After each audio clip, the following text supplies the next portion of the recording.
The first time I went to the grave of Thomas Wolfe, I told him I was going to die. Shell shocked, I sat on his grave and I told him I was going to die exactly like he did, and I cried because I was too young to die.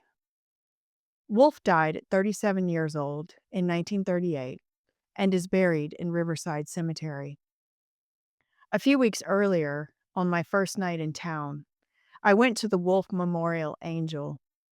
It was Sunday evening, 11 o'clock.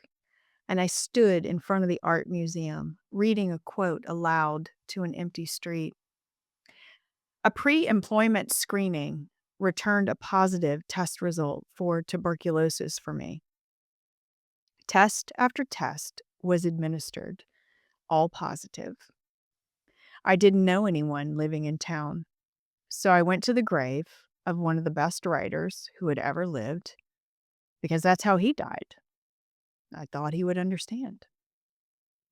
On my second afternoon with Tom, I told him that I had read You Can't Go Home Again when I lived in Florida. I didn't have a TV, so I read constantly. I told him that I'd read the entire book aloud like a true fangirl. I laughed at the irony. Me at the edge of a dead man's eternal bed in a town he spent his entire life escaping. There were crows everywhere. I told him about a crow that had showed up on our doorstep after a huge storm when I was a child in Mississippi. A crow who waited for me every morning and clocked off down the brick walk at night. That crow never tried to come inside or wanted food, nor did it seem to be injured. That crow appeared and shepherded me through a time when my mother's life was falling apart. That crow and I existed outside the confines of a friendship born of mystery. We were an odd couple, an unlikely duo, like Tom and me. Riverside Cemetery was a form of weird therapy for me. Nothing stayed in my life, but that grave was real and it wasn't going anywhere. I returned weekly, taking photos, sitting in silence, talking to dead people. I see now that I was getting used to becoming one of them, easing into the hereafter, making my peace with a life that I was not going to live.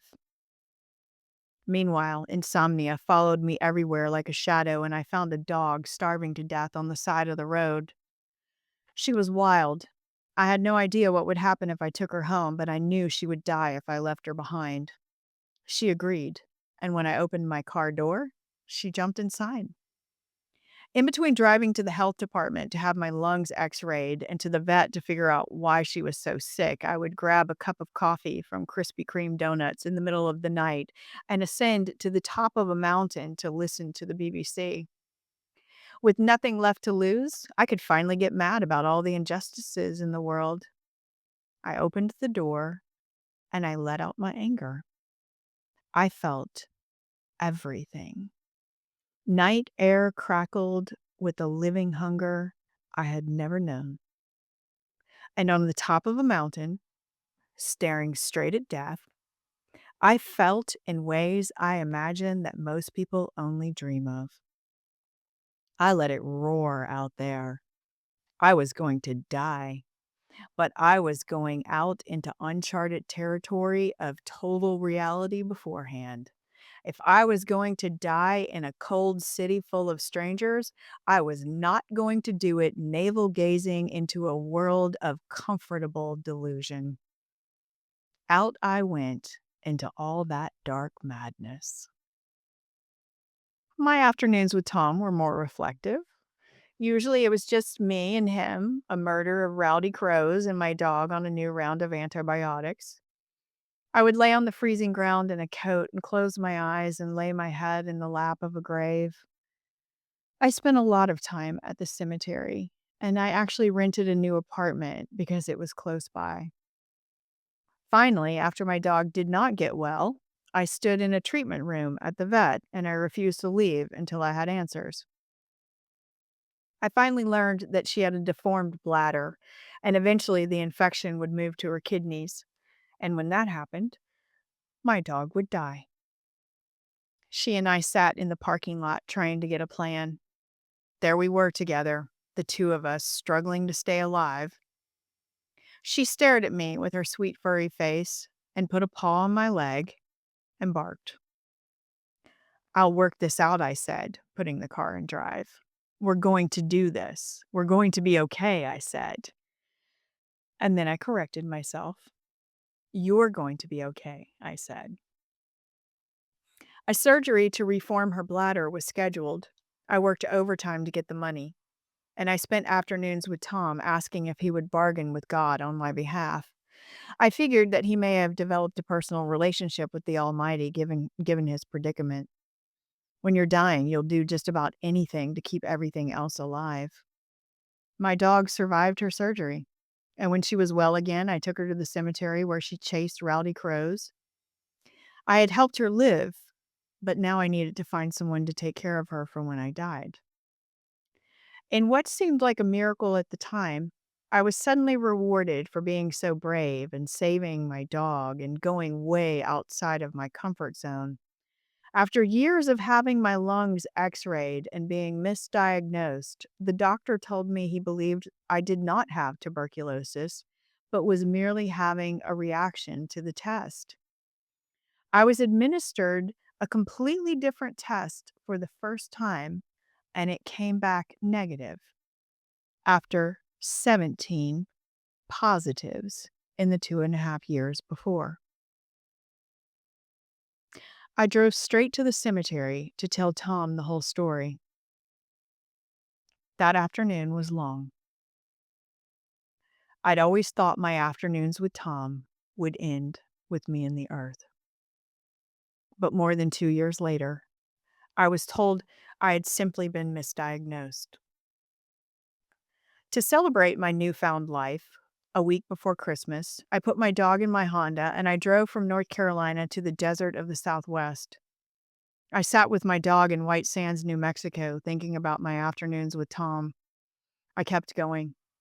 The first time I saw the Grand Canyon was at 3 a.m. under the light of a full moon. The streets were clear and a blanket of white snow covered the ground. I drove to a hotel and prayed that they had a vacancy. I was now going to live, but the world was going to end. During one afternoon with Tom, I told him about the prophecy, the galactic center, processions, and Mayan calendars. That year, I found a crow behind my favorite coffee shop digging for food in a dumpster. I had a bag of peanuts that I had purchased for the squirrels in my yard. I put a pile on the ground a few feet away and I sat down with my coffee at a picnic table. The crow saw the peanuts and came to investigate. As the crow approached, I realized he was so old that some of his black feathers were gray. As the crow cracked open peanuts right next to me, I imagined that he was my childhood crow, crossing time and space to return to my life. I loaded my dog in the car and I drove to Boston to do research for a story. I impulsively bought a ticket to whale watch out on a boat in the Atlantic with money that I did not have. An hour from the coast, I looked out at the first whales I had ever seen in the wild, and I burst into tears. On a boat full of strangers, a pod of whales brought me full circle. I thought about what it meant to be human. I thought about what it meant to be alive. And for the first time since being misdiagnosed, I realized I was actually going to live. I knew that Tom had crossed the ocean on his way to Europe. I knew that he had floated out on the same waters. I could feel him out there as if he were alive. By spring of the next year, the old crow stopped coming to meet me, and I knew he was gone. I'd brought him food every day for a year and a half. He knew the sound of my car, and he flew over before I ever even had time to park. When he never arrived at the picnic table, I wondered where he had last seen the world, and I wondered how his end had come. I wondered what it must be like to be so old that your feathers turn gray. And the following year, just days before Valentine's Day, my dog that I had saved on the side of the road 12 years before died of old age. It was a long year. It was a year full of brilliant beginnings and intense endings, and the end of the world came full circle for me. After more than a decade, with my entire house packed in boxes, I was finally leaving the mountains. I drove to Riverside Cemetery, but I could not bring myself to go inside. And all that time in the mountains, a grave had become my school, and a dead man, my teacher. In the end, it was my afternoons with Tom that mattered. I had been constricted into such a ball made tighter and tighter by every obstacle I faced in that place. A ball so tight it became a seed, and a seed so tight that under the weight of its own force it turned to dust. And from that dust, I had learned to rise. I sat in my car facing the gate until I turned around and left. My dog had died just 3 months before, and it was the first time I'd been to the cemetery without her. A box of ashes was in my car. I was not leaving her behind. She was not going into the ground like Tom. I left on a late spring day, haunted, just driving away. I did not return to Tom that afternoon, nor did I say goodbye. Those afternoons with him taught me that we are never losing and finding the same thing. We are always gaining new insights, new opportunity, new moments. We can't go home again, but we can all come to a new place. The gift of the living and the dead is how stories shape and define us, especially in the most trying of times. It becomes a gift where magic and miracles intersect. A gift that continually reminds me that we don't need to save one another.